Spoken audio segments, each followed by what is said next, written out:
Hello students, today we are going to start the chapter pair of linear equations in two variables of class 10th mathematics. This is part 1. In this video lesson, we will cover the following topics. Linear equations in two variables. सबसे पहले तो हम ये जानेंगे कि linear equations इन two variables क्या होती हैं, इनके एग्जाम्पल्स और इनका जो जनरल फॉर्मेट है वो हम समझेंगे. उसके बाद what does it mean by the solution of a linear equation in two variables.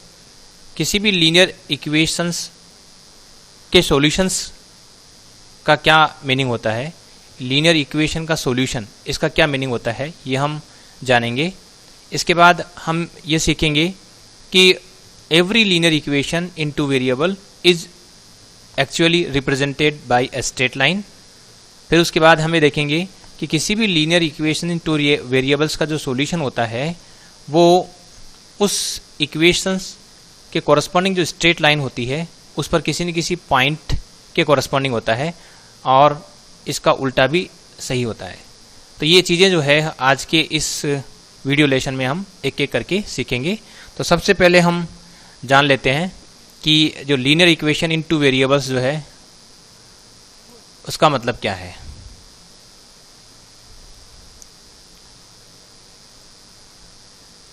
तो चलिए लीनियर इक्वेशंस इन टू वेरिएबल्स एग्जांपल के थ्रू हम समझने का प्रयास करेंगे. मान लीजिए मेरे पास जो है ये कुछ इक्वेशंस में लिख रहा हूँ. जैसे लिखा मैंने 3x minus 5y is equal to 8. ये मेरे पास एक इक्वेशन है और इस इक्वेशन को आप देखिए. इस इक्वेशन में दो वेरिएबल आप देख रहे हैं. इस इक्वेशन में दो वेरिएबल आपको नजर आ रहे हैं.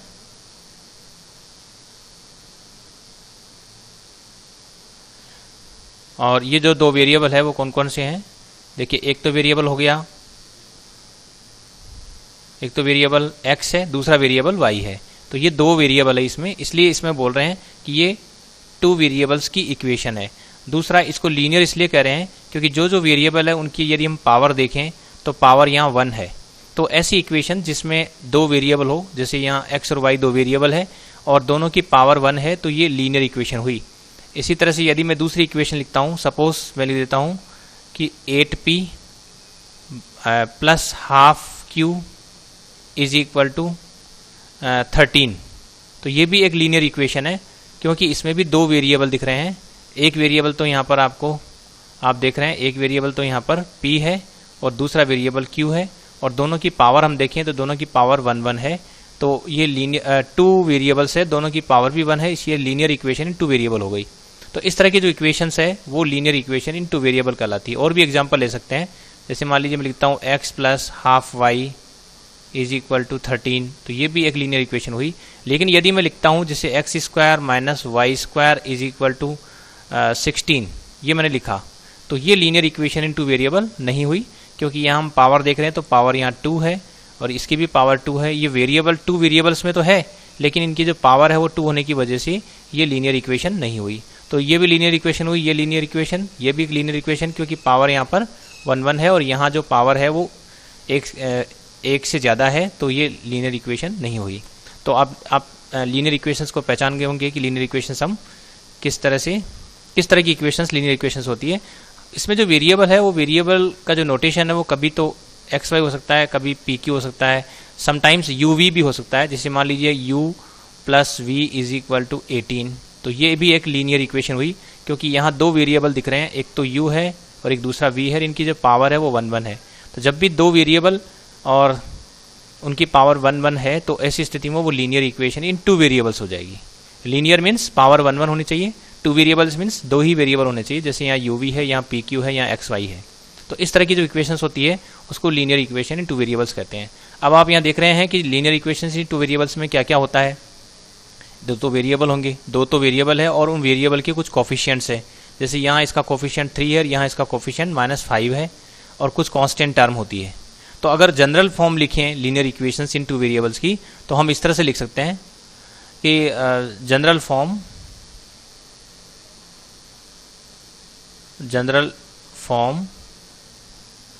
ऑफ ए लीनियर इक्वेशंस किस तरह की होगी, ये हो जाएगी आपकी, जैसे मैं लिखता हूँ यहाँ पर A X plus B Y plus C is equal to 0। इस तरह का जो फॉर्मेट है, जैसे कि अभी ऊपर देख रहे हैं ये जो इक्वेशंस है इसको भी मैं इस फॉर्मेट में लिख सकता हूँ। ये वाली जो इक्वेशंस है इसको लिखें तो इसमें हम इसको ऐसे लिख सकते हैं 3x minus 5y minus 8 is equal to 0।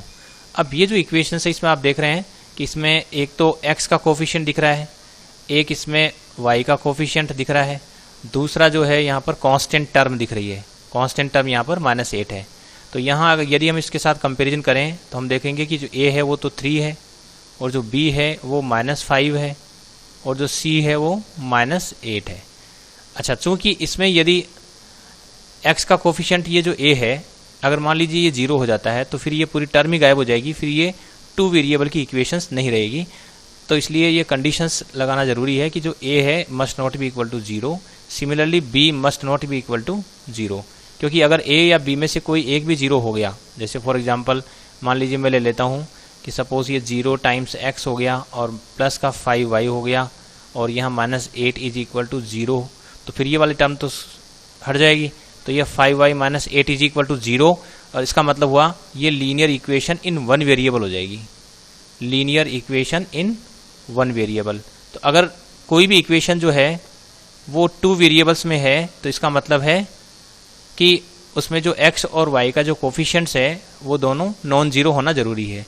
इसके अलावा जो c है उस पर कोई रेस्ट्रिक्शंस नहीं है, क्योंकि यदि c 0 हो भी जाता है, जैसे मान लीजिए मैं लिखूं 7x minus 8y plus 0 is equal to 0, तो डेफिनेटली ये भी एक लीनियर इक्वेशन है क्योंकि इसमें x की टर्म भी है और y की टर्म भी है। तो c पर कोई रेस्ट्रिक्शंस नहीं है, c may be 0 may not be 0, but a and b must not be 0 in order to the equation to be in 2 variables. तो ये जो इक्वेशंस है ये जनरल फॉर्मेट हो गया लीनियर इक्वेशंस का, और इसमें ये जो कोफिशिएंट्स है उनको हम आइडेंटिफाई कर सकते हैं कि a b c की वैल्यू क्या क्या होगी।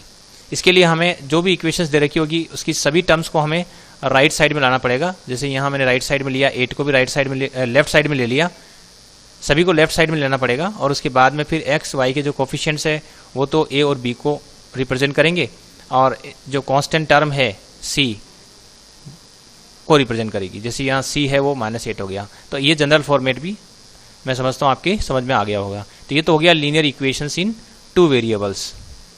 इसके बाद अब आगे बढ़ते हैं कि solution of a linear equation, solution of a linear equation. तो ये जो किसी भी लीनियर इक्वेशंस का जो है सॉल्यूशन, उसका क्या मतलब होता है। जैसे यहाँ फिर मैं एक एग्जांपल ले लेता हूँ, सिंपली वही एग्जांपल ले लेते हैं जो पहले लिया था, या कुछ नया भी ले सकते हैं। जैसे मान लो मैं ले लेता हूँ सिंपल सा, जैसे suppose x plus 2y is equal to 5, ये मेरे पास एक इक्वेशन है, और इस इक्वेशंस का जो सॉल्यूशन है उसका क्या मतलब है। इसमें सपोज मैं x और y की जगह कुछ वैल्यू पुट करता हूँ। जैसे मान लीजिए मैं x is equal to 1 put कर देता हूँ और y is equal to 2 put कर देता हूँ। तो फिर देखते हैं, देखिए इसमें लेफ्ट हैंड साइड की वैल्यू क्या होती है। तो लेफ्ट हैंड साइड को कैलकुलेट करें तो x प्लस 2y, और इसमें यदि x की वैल्यू मैं 1 और y की वैल्यू यदि मैं 2 पुट करता हूँ तो यहाँ सोल्व करने पर आ जाएगा 5, और राइट हैंड साइड जो है वो भी कितना है 5 है। तो यहाँ लेफ्ट हैंड साइड और राइट हैंड साइड दोनों इक्वल हो रहे हैं यदि मैं x की वैल्यू 1 और y की वैल्यू 2 पुट करता हूँ। तो ऐसी स्थिति में ये जो x इज इक्वल टू 1 और y इज इक्वल टू 2 जो है वो इस गिवन इक्वेशंस का सॉल्यूशन कहलाते हैं। यानी मैं लिखूंगा कि x is equal to 1 and y is equal to 2 is a solution. यानी ये जो दोनों वैल्यू है, एक x की और एक y की, ये दोनों वैल्यू जो है वो मिलकर इस जो गिवन इक्वेशन है x plus 2y is equal to 0, इसका सॉल्यूशन कहलाएगी। तो सॉल्यूशन का मतलब है x और y की ऐसी वैल्यू जो गिवन इक्वेशंस को सेटिस्फाई कर रही है, यानी कि उसकी लेफ्ट हैंड साइड और राइट हैंड साइड दोनों को इक्वल बना देती है। ऐसी जो वैल्यू है x और y की, उसे हम उस लीनियर इक्वेशन का सॉल्यूशन कहेंगे। और देखिए इसी इक्वेशंस को मैं फिर से वापस लिख देता हूँ, x plus 2y is equal to 5 है, और x की जगह सपोज मैं रख देता हूँ, x की जगह सपोज मैं रख देता हूँ -1, और y की जगह रख देता हूँ सपोज में 3। अब चेक करते हैं क्या स्थिति आती है। तो लेफ्ट हैंड साइड जो है वो थी x प्लस 2y, और इसमें यदि ये वैल्यू पुट करता हूँ -1 और ये हो जाएगा 2 इंटू 3 यानी -1 प्लस 6 यानी कि 5, जो कि RHS ही है। तो लेफ्ट हैंड साइड और right hand side both are equal, so x is equal to -1, x is equal to -1 और y इज इक्वल टू 3 आर दी इसको मैं कहूँ x is equal to 1 and x is equal to 1 and y is equal to 3 is a solution of given equation। जो equation दे रखी है वो क्या है, x plus 2y is equal to 5। यहाँ हम देख रहे थे ऊपर कि जो x plus 2y is equal to 5 जो था उसका एक सॉल्यूशन तो यहाँ दिख रहा है x equal to 1 y equal to 2। दूसरा सॉल्यूशन हम फिर से देख रहे हैं x इक्वल टू -1 और y इक्वल टू 3। तो इस तरह से किसी भी linear equation in two variables के एक से ज़्यादा सॉल्यूशन हो सकते हैं। इनफैक्ट अगर linear equation in two variables है तो उसके इन्फिनिटली मेनी सॉल्यूशंस होते हैं। अब हम थोड़ा आगे बढ़ते हैं।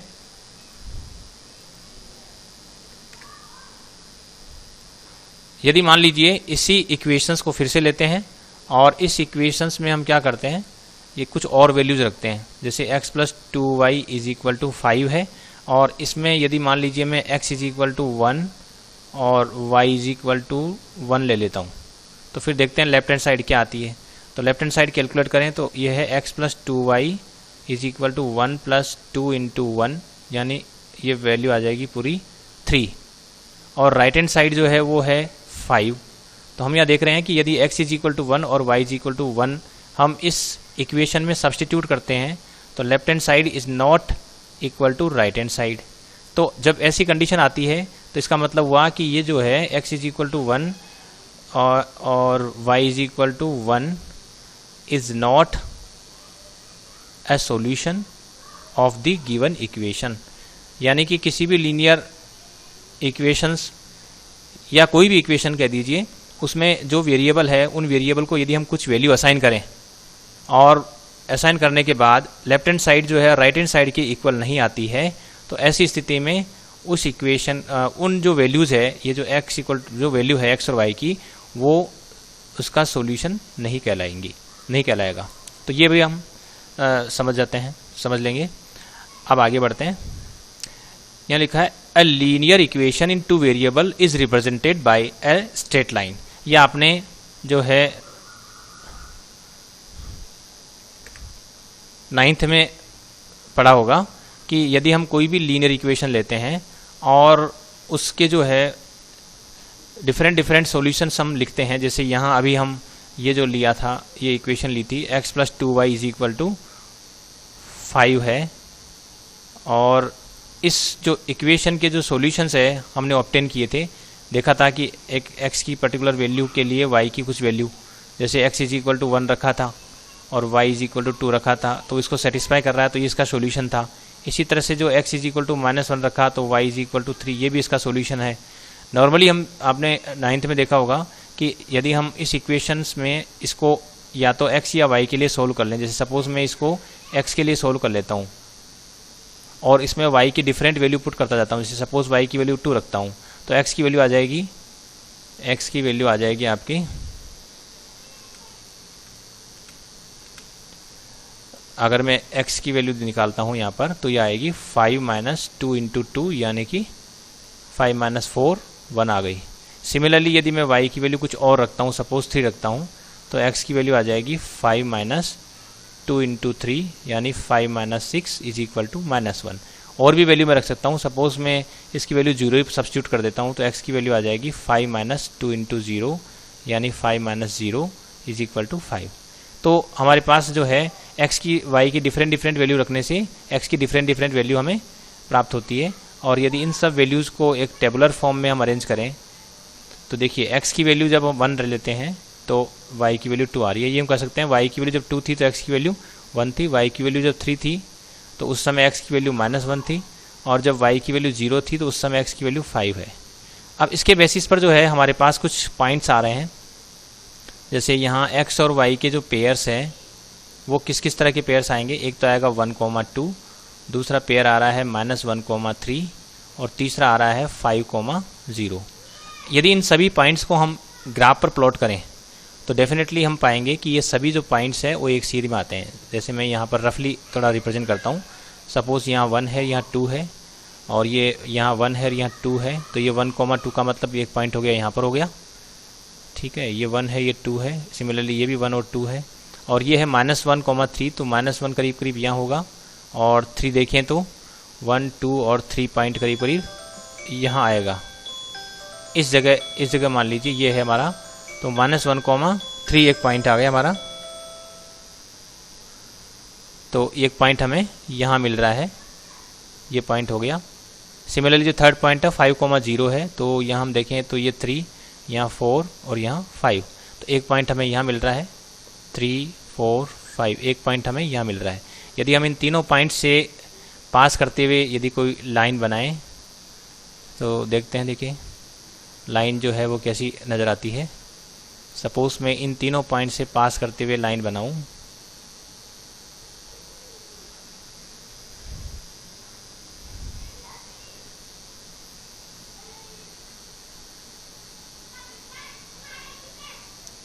ये देखिए ऑलमोस्ट जो है वो लाइन जो है वो तीनों इसी एक ही पॉइंट से पास होते हुए दिखेगी आपको। ये रफ फिगर है, तो इस रफ फिगर में आप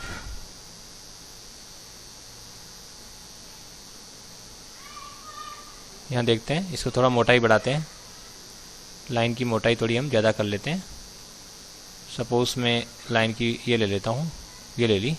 अब आप देख रहे हैं यहाँ पर, और इस लाइन को थोड़ा सा यदि मैं सही ढंग से एडजस्ट करूँ यहाँ पर, और इसको यहाँ थोड़ा सा एडजस्ट करता हूँ, तो ये जो पॉइंट है रफली, एक्चुअली ये जो पॉइंट हमने लिया है,